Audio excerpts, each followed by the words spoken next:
क्रांतिकारी जय भीम। आज महाराष्ट्र सरकारने एसी मध्ये उपवर्गीकरणाचा जो घाट घातलेला आहे याचा हेतू पूर्णपणे लक्षात येत आहे की आंबेडकरवाद्यांचे पंख छाटायचे, त्यांच्या भावी पिढ्यांची जी काही घोडदौड चाललेली आहे तिला कुठेतरी चाप लावायचा, याच्या पलीकडे याच्यामध्ये काही नाही आहे हे लक्षात येत आहे। आज एससी मध्ये असणाऱ्या एका जातीने उपवर्गीकरण मागितल्यावर सरकारने 58 जातींना न विचारता अशा पद्धतीने निर्णय घेणं हा सरकारचा मूर्खपणा आहे। आणि माझं या मुख्यमंत्र्यांना सांगणं आहे, तुम्ही जर ऐकला नाही तर रस्त्यावरची लढाई आंबेडकरवादी केल्याशिवाय राहणार नाहीत।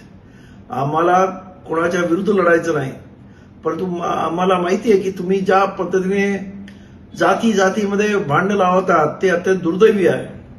आज आमचा मातंग भाऊ मोठ्या संख्येने बौद्ध होतोय आणि त्यामुळेच तुमच्या पोटामध्ये पोटछू उठलेला आहे आणि त्यामुळे या पद्धतीने आंबेडकरवादी आणि मातंग समाज यांच्यामध्ये भांडण लावण्याचा एक कटकारस्थान आहे। त्यामुळं आपल्याला मी निवेदन करू इच्छितो की या पद्धतीचे काम करू नका, कारण एससी मध्ये जे राखीव कोटा आहे किंवा रिझर्वेशन आहे ते त्या जनजातीच्या संख्येप्रमाणे दिलेलं आहे।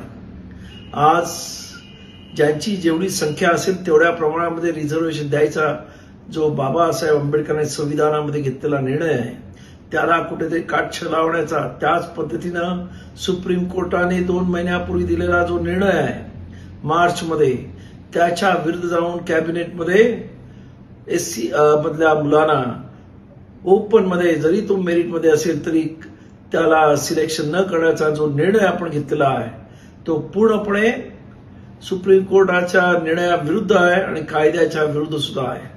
त्यामुळं आम्हाला रस्त्यावरती येण्यास भाग पाडू नका आणि आल्यास त्याची सर्वस्वी जबाबदारी या सरकारची असेल, तेव्हा सरकारने ताबडतोब जागे व्हा।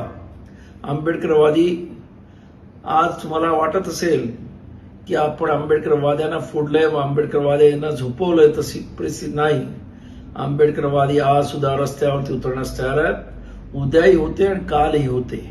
आणि त्यामुळं आपल्या या सोशल मीडियाच्या वतीनं मी सांगू इच्छितो की जी कटकारस्थानं करण्याचं तुमचं जे ध्येय आहे आणि आंबेडकरवाद्यांना थांबवण्याचं जे षडयंत्र आहे ते षडयंत्र कदापि यशस्वी होणार नाही हे इथे मी स्पष्ट सांगू इच्छितो। तेव्हा या षडयंत्र करण्यापासून थांबा।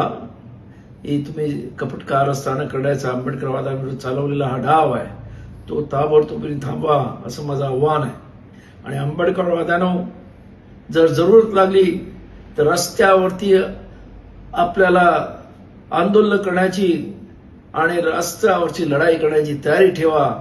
सर्व जाती भेद धर्म आणि पक्ष विसरून एक होऊन या लढाईमध्ये आव्हान करेन तेव्हा सामील व्हा, एवढीच आपल्याला कळकळीची विनंती करतो।